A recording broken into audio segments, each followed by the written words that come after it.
listening to Her Profit Era, the podcast for founders who want a business that actually works.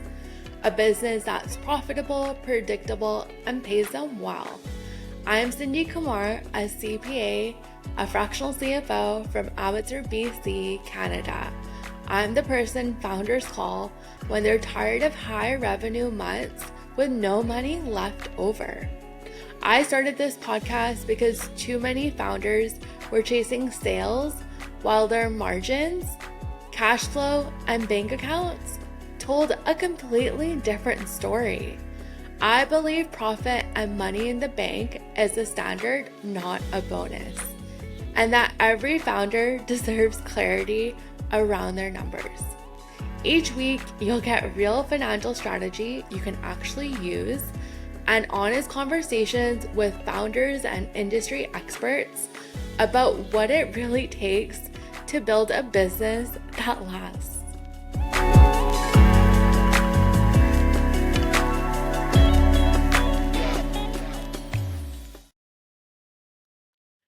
Zechariah Thomas is the founder and CEO of Swift Hockey, a Canadian hockey equipment company focused on making the game more accessible by delivering high-performance hockey sticks at a fair and transparent price. A former competitive hockey player, Zechariah founded Swift Hockey after experiencing firsthand the financial barriers that many families face in the sport. He has gained national recognition following his appearance on Dragon's Den, where he secured an investment for Swift Hockey. His entrepreneurial journey has since been widely covered by major media outlets like NHL.com, Forbes 30 Under 30, The Athletic, CBC Sports, CTV, National News, City News Toronto, Global News, and the Jamaica Observer, among many others. Under his leadership, Swift Hockey has grown rapidly while remaining deeply committed to affordability, youth empowerment, representation in sport, and community impact.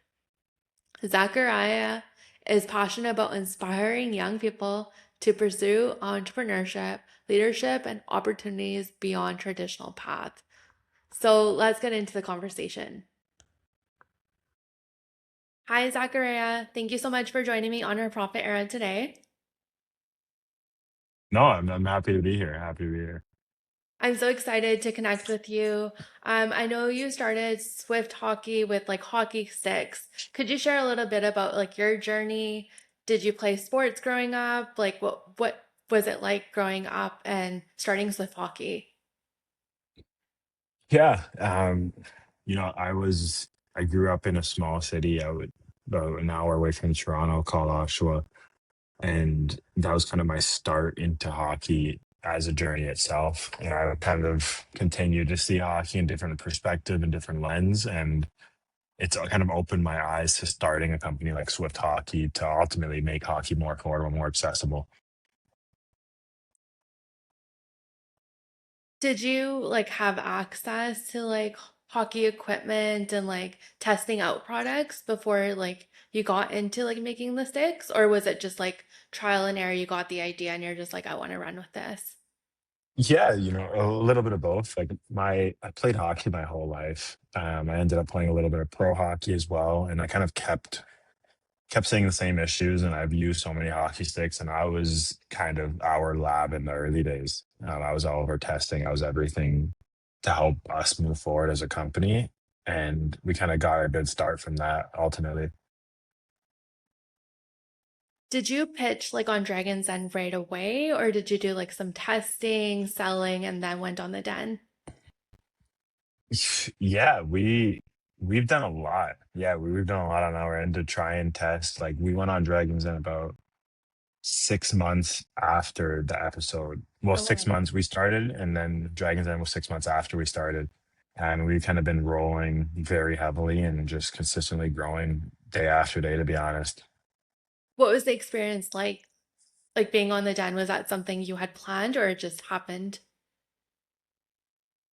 Yeah, it's something that I never would have thought of. Like, I was always a really big Dragons Den fan, Shark Tank fan, and never really a thought in my brain that would be something that would be feasible, especially that early on, especially for a company. And Yeah. it was kind of just something that just came up and ended up making sense for our company at that time.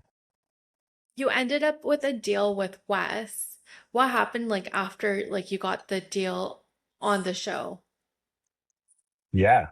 Um, I guess a lot of Dragons Den's entrepreneurs and things like that, we didn't hear from them for about a year after the show was taken. Oh wow. Um, so during that time, our companies changed, the episodes aired by then, and we've kind of just changed. We've changed everything. Like our whole company's changed. We kind of adapted a lot more and continued to get better. So it just didn't feel like it was aligned with where the company was at that time. Exactly, exactly. Yeah, it didn't feel fully aligned, and there was a lot of things that we kind of outgrown the offer that was set on TV ultimately. Like that was one of the biggest points. Okay, that makes sense. And what was it like running like your first production run? Because I know having inventory can be so costly. Yeah, it's always been a problem. Inventory's been really really big problem. A good and a bad problem is that we haven't ever had to hold on to too much inventory because we sell out very fast every single time. That's So we've been awesome. growing day after day, but we haven't held on too much inventory, and obviously starting a company, not too much funding, and kind of going through what a company looks like has been pretty difficult with not having any inventory or no funding. So we've consistently grown, but inventory has been kind of a limiting factor for us. And did you originally start with like different like hockey sticks, or did you originally start with one and then grew from there? We started with one stick, like our goal, like we really wanted to make one good product. And we never wanted to do too much. There's a lot of brands that are out there that do way too much at once and they'll kind of destroy themselves. A lot of people Right. that will drop 50 products. We really tried to master one and then we work on the next one. Um, and that's how we have been able to get to where we're at and consistently be the company that we are today is just from almost taking some things pretty slow. That totally makes sense. And do you only sell in Canada or is it like Canada and the US? Yeah, we sell Canada, we sell US, we sell worldwide. Um, we've been seeing like, yeah, we sold everywhere, to be honest. We sell majority of our sales are US, even though we're a Canadian-based company for the most part, or most majority of our sales are US. Oh wow, that's amazing. Yeah. So we've consistently just kept growing, and US market has loved us a lot more. How have you been like impacted by like the tariffs? Yeah, same as every other business. It's been horrible ultimately, like being impacted by tariffs and things like that. Um, yeah, it's definitely hurt our company dealing with what used to be a really easy situation between Canada and US has became one of the most difficult situations for any business, not just our business, even big businesses all the way down to smaller businesses. It's kind of the same exact thing ultimately. So Did you have to like increase your prices as a result?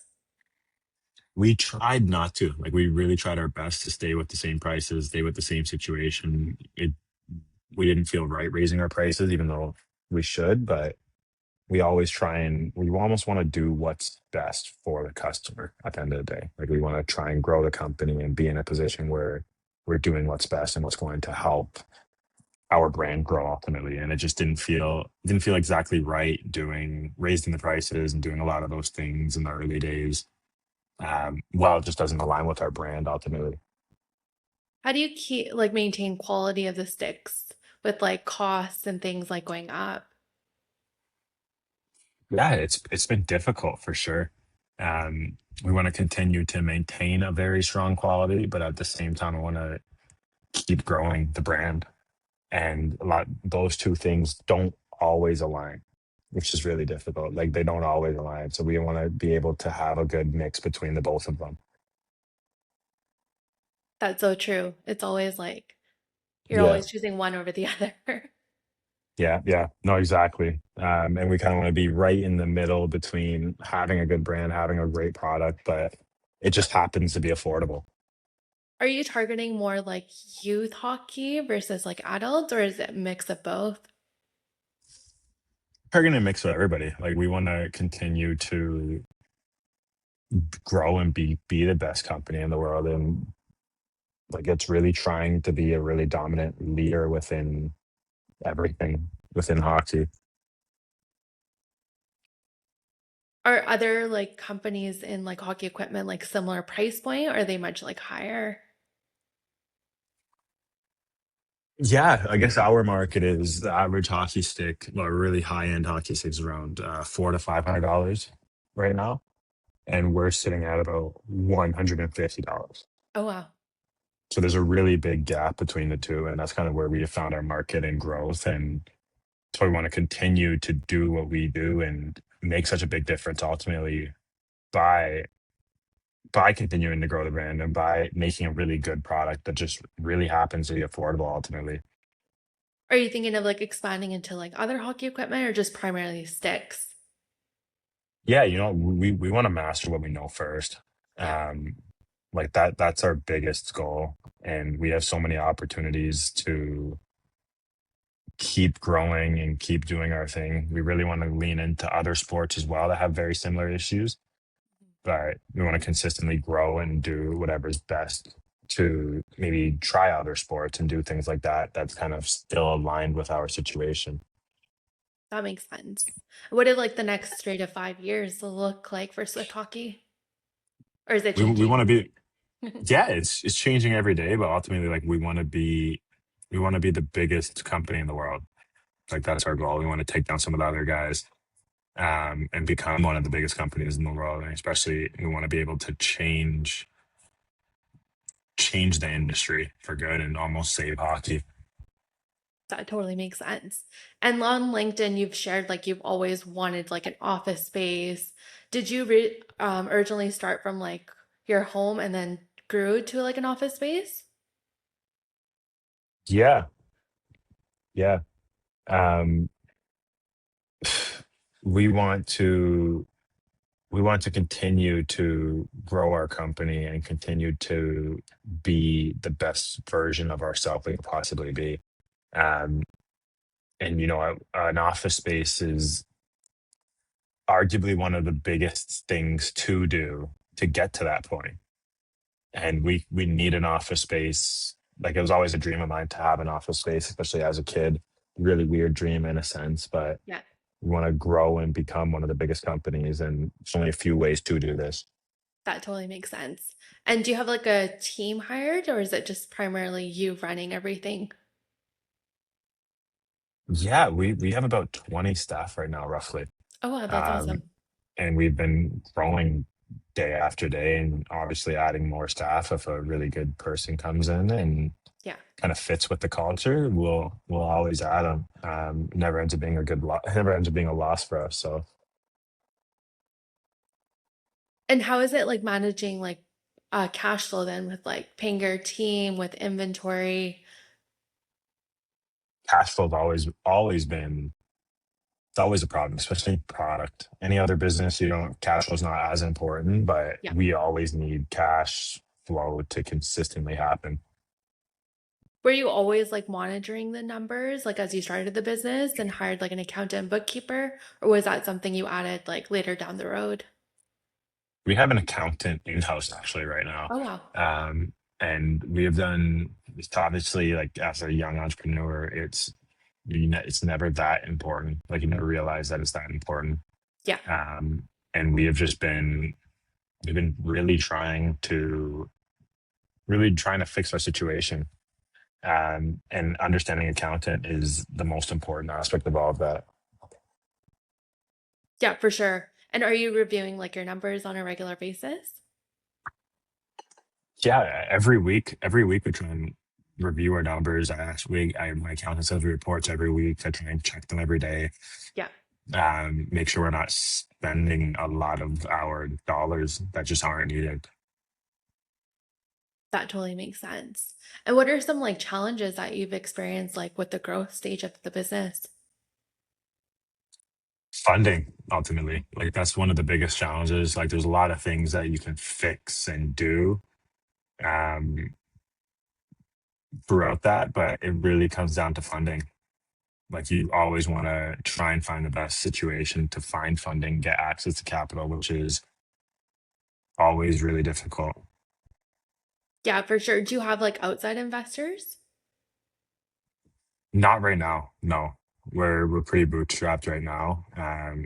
We've been kind of making it work over the last little bit, but Yeah. it's also been difficult. We're trying to obviously want to try and find the best people within our system to grow the company. Yeah, that totally makes sense.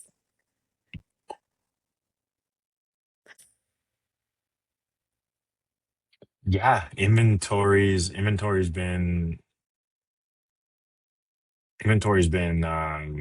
it's been a massive issue, to be honest. And that's kind of where the funding comes down to. And you can save a lot of money with a lot of funding if you're really calculated about it, to be honest. Right. Like, we have really big expenses when it comes to shipping, analytics, and things like that. And if you're nimble and you're always kind of in that founder mindset, you're able to save a lot of money, just but you need a little bit of capital injected into the business to do a lot of these things to grow. So true. And have you been able to like comfortably like pay yourself out of the business? I haven't paid myself anything, to be Oh, wow. honest. And hopefully I don't plan to. I want to be able to stay in the same situation to grow the company. Like, we're really mission driven here, where Yeah. we want to, we really want to grow the company to be the biggest and we can be. And sometimes taking a salary kind of hurts a lot of those scenarios to be big. That totally makes sense. You were recently named like Forbes 30 under 30, which is like such an exciting milestone. What did it mean to you when you like found out? So yeah, Forbes 30 under 30 was definitely a big, massive accomplishment. It was always one of those things as a kid where we wanted to, like, it was always a dream of mine to do that ultimately, to be one of those people that are going to have these scenarios happen for them. And Forbes is obviously just, it's kind of a small thing to bring up how good you have been over, like, how good the business has done. Kind of one of those awards you win and you kind of dream as a kid. Yeah, so true. Have you partnered with like any like NHL players or like other hockey leagues? Yeah, we've partnered with PWHL is one of our biggest leagues we're partnered with. We're working on a couple of decent things with some of the other big leagues in the world right now. And we want to continue to grow the company and grow the brand and become one of the biggest things. So How do like people find out about your products? Is it mostly like word of mouth and like referrals? we have one of the strongest marketing, I would say, like, by far. We have one of the strongest marketings, and we do everything we possibly can to keep our marketing very high. Um, Like, that's the honest truth. We post more than any other company in our industry, maybe more than majority of the companies in the world, and we do everything possible to grow the brand and become better. That's awesome. Is it like all in-house or do you have like someone external hired? We do. I try my absolute best to keep everything in house, and that's something I am very passionate about. Is keeping the company in house as much as possible, not trying to have too many contractors and things like that, and trying to grow an organization where we can have people internally that we can really grow with. We've done everything. Like, we do a lot of ads, we do a lot of organic content. Like, for the first couple of years, we were just almost purely organic. So we've done a lot to stay in that end and make really good organic content. But now we've been doing pretty decent on the ad side as well.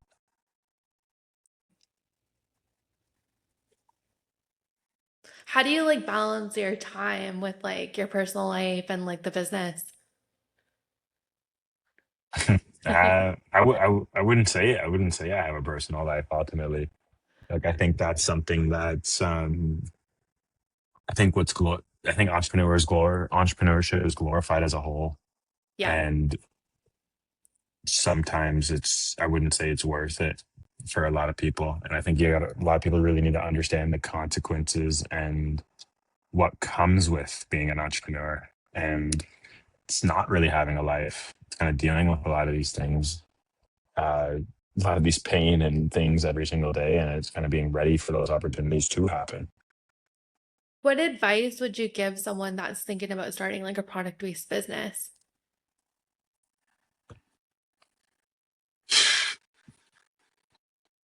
I think starting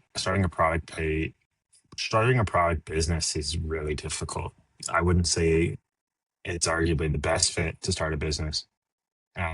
Many other businesses make a lot more sense. Service businesses make sense. Product business is always there's it can get really good at a high level. Yeah. Um, and you can make your billions and billions of dollars, but it's definitely one of the hardest businesses because it's always, as I just said, you can't get away from needing capital. It Yeah. won't change. And do you recommend like having like a savings kind of safety net?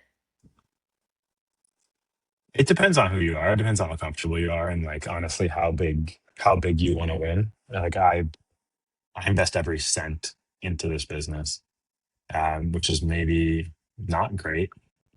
But I invest every single cent into the business, consistently trying to grow the business and doing everything on that end to grow the business. So Makes sense. I know you mentioned you don't spend a lot of time outside of the business. So is like your family, do you have your friends involved in the business as well? I have I've hired about four of my friends growing up. I think that was a really decent aspect. I know there's a lot of people say not to do that. Yeah, But I hired four of my friends growing up, and they've kind of been here since the start and worked for little to nothing for their early days.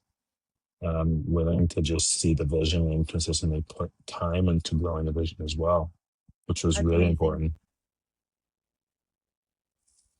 That's so cool. Like just them being on the journey with you. Yeah, yeah, it's been pretty good to have people like that along with me. Are there specific like goals and like other milestones you're working towards? Um, I would say there's a lot of things we've been kind of working towards within our company, and it's definitely been difficult to grow the company and kind of stay in the stratosphere we've been at. Um, but everything hasn't been ideal, and I think that's just life as it's all. Like we can't try and predict everything.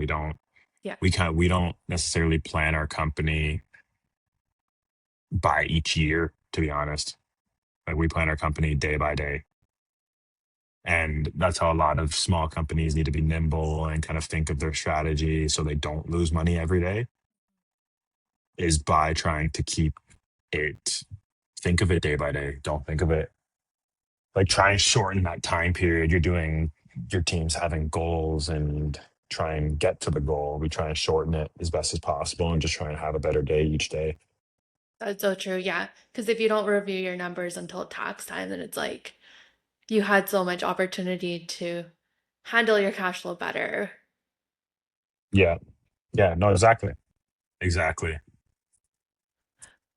Other than the price, like what makes your sticks like more different? Yeah, like I would say price is almost just a factor that just comes with the stick. Like I wouldn't say that's not the best part about the stick. Yeah, It's we've done it's honestly everything. Like we've done so much to grow this stick and have one of the best sticks on the market ultimately. And that's by making a very good product, which is super important. right. What's like the next thing you're working towards? Like, do you eventually want to exit the business or are you thinking like long-term growth and just bring like an investor in? I want to continue to grow the business and see the business through until we end up winning. And I think that's the biggest goal for me is to really win and do whatever it takes to win. And it's super important on my end to try and see the business through as long as possible to see us beat some of our competitors, which is really important to us. What keeps you going and like discipline, like day after day? Yeah, the mission. Like our mission is pretty simple. Like we really want to make hockey more affordable, more accessible. And I really want to beat some of the competitors, and I'm pretty competitive as an individual, and that's Yeah. kind of what keeps me going every single day through some of these no sleep days and things like that. You had mentioned like getting into like other sports. Yeah, we have a lot of other things coming up within the next couple months, sports and things like that. And we're going to continue to grow grow the company and almost be one of those global sports brands in the equipment side, in the sporting goods side is the mission. That's awesome. What's like one money lesson you wish you would have learned sooner?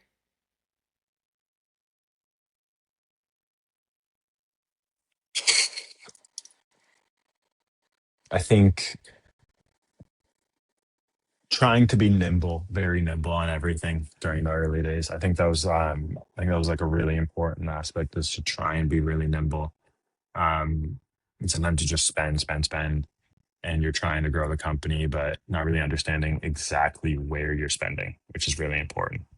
Yeah, that totally makes sense. And now are you more intentional with how much you're spending and where you're spending it?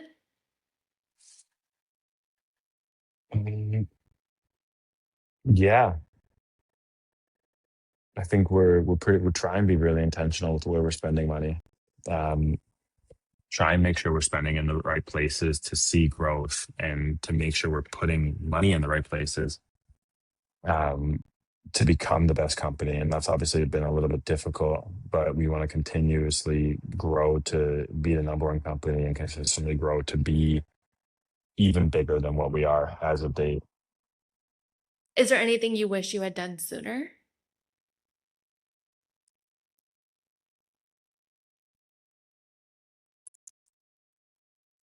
Um, I think I wish I would have kept a lot of the money early in the earlier days. I think we've done a lot to get to the place we are, but less of thinking of the future hasn't been ideal in the very early days when I started the company at 19 years old. Yeah, Um, so that was definitely one of the hardest things we've dealt with so far. that totally makes sense. Do you have any advice for our listeners on like some money tips or anything you wish you would have done differently when it came to the money side? I think on the financial side, I think it's really trying to leverage every single dollar you got. Like in the early days, we don't have too much external funding, so we're using credit cards and running rounds on the credit cards, and we're kind of living on that 30-day credit card to let us live as a company. And it's trying to be really creative with what you're doing and trying to do whatever it takes to grow the company. That totally makes sense. And do you sell your products like online or your products like in store? We are in about 35 retailers, but we're mostly online for the most part.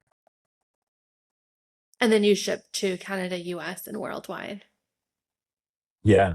Yeah, we ship everywhere. Ship we ship worldwide right now, trying to grow, and but Yeah. inventory is obviously it's been a little bit of an issue. So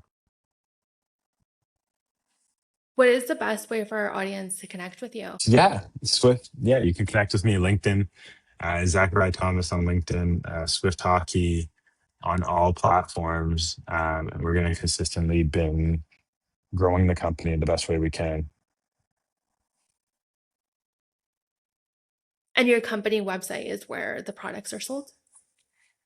Yes, yeah, we're sold online for the most part. You can catch us in some of our retailers on our site, but we're mostly online currently.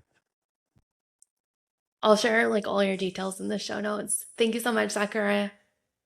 No, thank you, thanks for having me.